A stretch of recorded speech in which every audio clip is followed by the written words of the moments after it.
It's a Boy, The Royal Baby est un garçon tant attendu par les Anglais. Ils étaient très nombreux devant Buckingham Palace à attendre la nouvelle. Le garçon de 3,8 kg arrive en 3e position dans l'ordre de succession au trône britannique.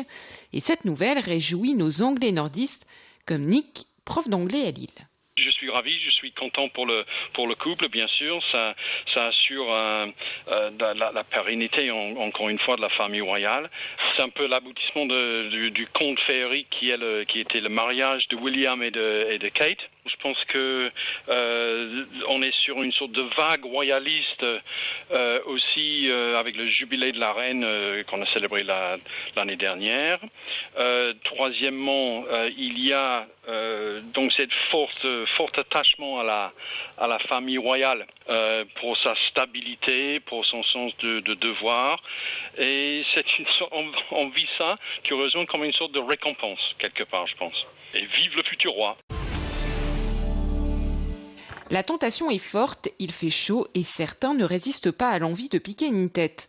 Grande Lille TV s'est rendu à Wascal, non loin de Wascal plage, et ils ont rencontré un groupe d'amis.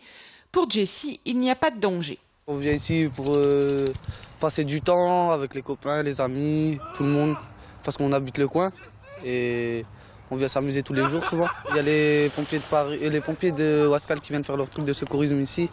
Alors on a l'habitude, on les a déjà vus faire. Ouais, ils nettoient 2-3 fois dans l'année ici parce qu'ils font les trucs de secourisme. Pourtant, la baignade dans la Deule est interdite. 680 km de canaux traversent la région.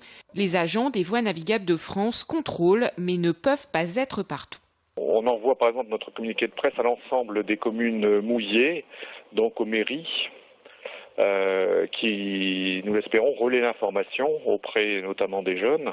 On installe aussi des panneaux baignade interdite là où il y a facilement des personnes qui se jetteraient à l'eau.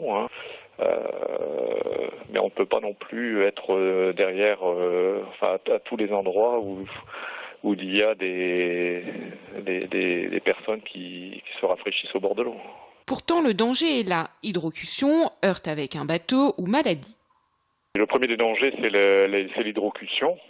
Ensuite, il y a tous les problèmes liés à la navigation elle-même, c'est-à-dire à l'ouverture des portes, des écluses ou des barrages. C'est très dangereux, il y a des remous. Les difficultés aussi, c'est de remonter, pour remonter sur la berge. Donc on peut rester dans l'eau et avoir beaucoup de difficultés à remonter. Ensuite, bien sûr, on peut être heurté par un bateau, un bateau sur le canal, donc qui passe. Et puis on peut aussi avoir des problèmes de santé avec les bactéries qui sont dans l'eau. À savoir que tous les baigneurs risquent une amende. Enquête ouverte après la disparition de 2 prostituées nigériennes du Vieux-Lille. Dans la nuit du 5 au 6 juillet, une prostituée du peuple belge de Lille a disparu après avoir suivi un client à Douai. Et ce n'est pas la première. Une autre de ses collègues avait disparu le 15 mars alors qu'elle se rendait elle aussi à Douai avec un client. Bernard Lemaître, président du Mouvement du Nid, association qui lutte contre la prostitution, est inquiet. La prostitution, c'est une violence. Les personnes se taisent là-dessus, elles subissent. Et des situations comme des événements comme celui-là qui vient de se produire, ces 2 événements, ces 2 disparitions, ça ajoute de la peur à la peur. De la violence à de la violence. Vous n'ignorez pas que la prostitution, c'est un viol à répétition, qu'on le veuille ou non. Bonjour. La parole donnée aux automobilistes pour améliorer la route des vacances. C'est ce que propose le site Raconte-moi la route de tes vacances. L'idée est de rencontrer la population de chaque ville pour leur demander ce qu'ils trouvent dangereux sur la route et quelles solutions ils envisagent. Tout le monde a son mot à dire. Tout le monde a son mot à dire en termes de sécurité routière. Et c'est là la vraie réussite de cette opération. On aurait pu penser que les gens n'avaient rien à dire et qu'on avait besoin de pouvoirs publics tout en haut pour imposer à des automobilistes et à des cyclistes, des 2 ronds, des piétons, des mesures tout en bas. C'est pas vrai.